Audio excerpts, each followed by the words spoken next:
Stress was originally an engineering term. Now, instead of buildings collapsing, people are collapsing. You can have mental stress, physical stress, emotional stress. Certain amount of stress we can handle, like I've said, but when it becomes excessive, that's when it becomes a problem. Being upset puts stress on your body. Worrying puts stress on your body. Being angry and full of unforgiveness puts stress on your body. But you know what? Luke 10:19 tells us that God has given us authority and power over all the power of the enemy, and nothing shall by any means harm us. In other words, every single one of us, you, me, every one of us, God has given us the power, the energy, the strength, the ability to do what He wants us to do, but He will not give us the power, the strength, and the ability to do what He doesn't want us doing. So, if you're just deciding what you want to do in life without getting the counsel of God, then you can just go ahead and do it on your own. You won't do it with God's help.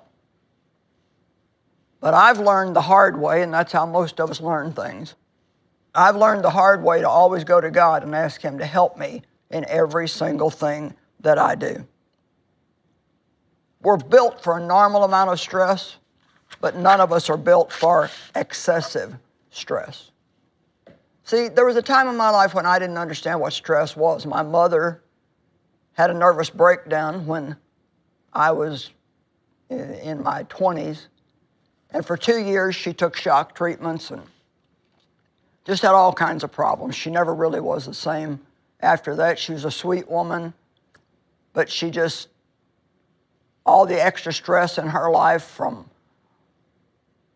my alcoholic, abusive father really took a toll on her, and she just always had all kinds of health problems because of that.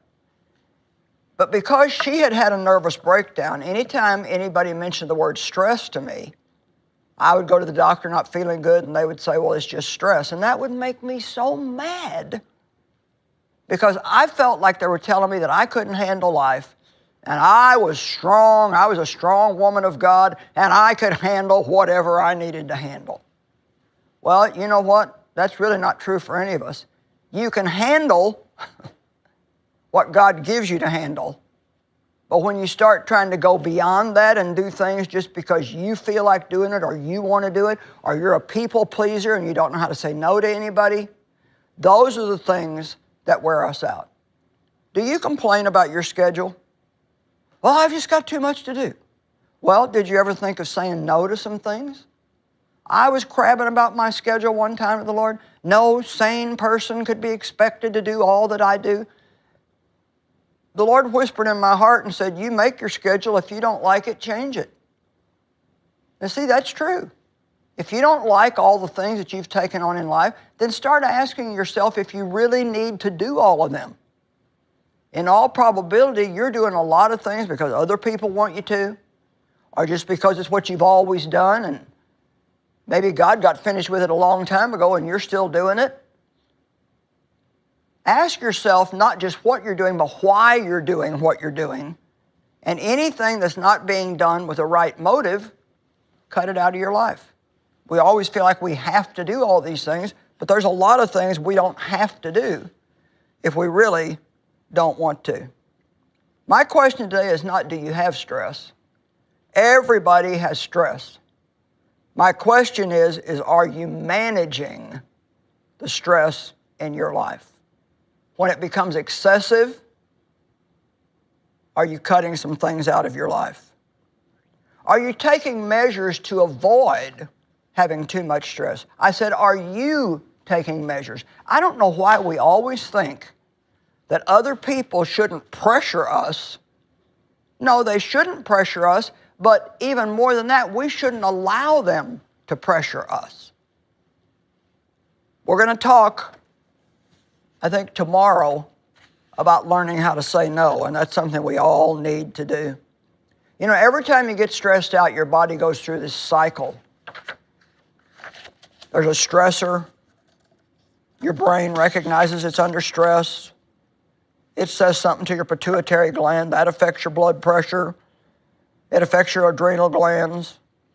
Then your body releases cortisol and cortisone. Then adrenaline is released, and your body just goes through this cycle of stuff. Well, you know, it's kind of like a rubber band. I got a nice new rubber band here.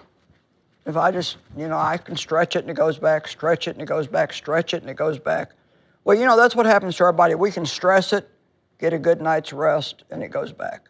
You can stretch it, get a good night's rest, and it goes back. You can really stress it, and something breaks. Well, you know what we do a lot of times? We tie a knot in it and just keep going. Well, have you ever had a rubber band that had so many knots in it that you couldn't even tell what it was anymore? I wonder how many knots you have in you. Oh, I've got this big knot in the back of my neck. Oh, I've got this knot here in my shoulder. I don't know what that's from. Well, you know what it's from? It's from doing this all the time. And that knot are the places where you've just tied up and tried to keep going without really eliminating some of the things that you should be eliminating in your life. Organs fail because they get exhausted. Stress causes illness in our body, and even though the illness is real, stress is the root of it. Noise is stressful.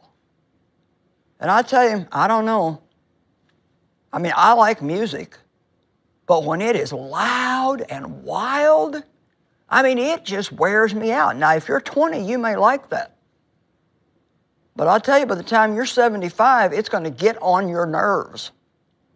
And I don't think it's good for us. They say that all the high-level noise that young people listen to today even affects their hearing.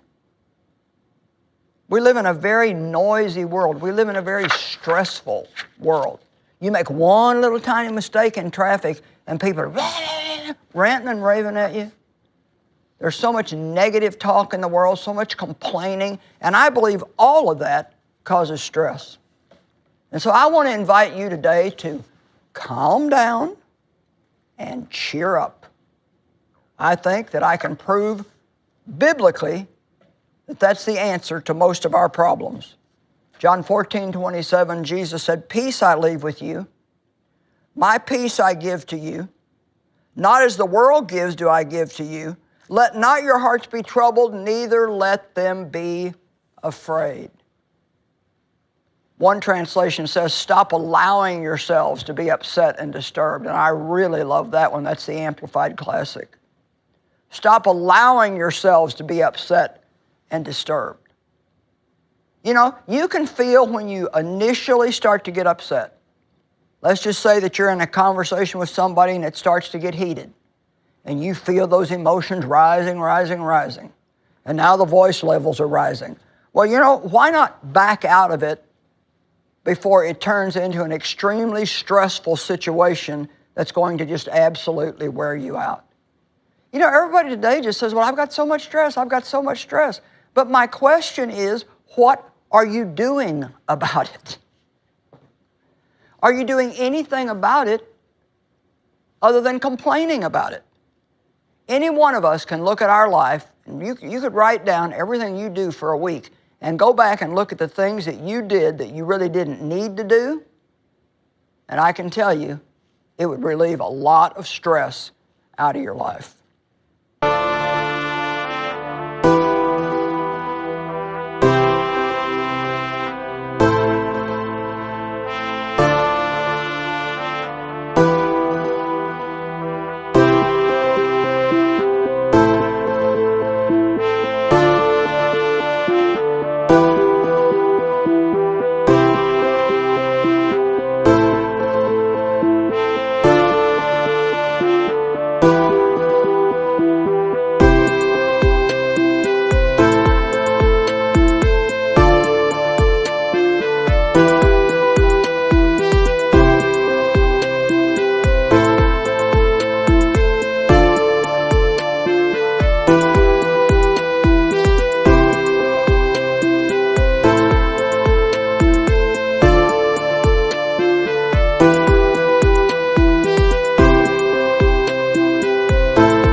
If you're exhausted, perhaps it's because Jesus is not being exalted in your life.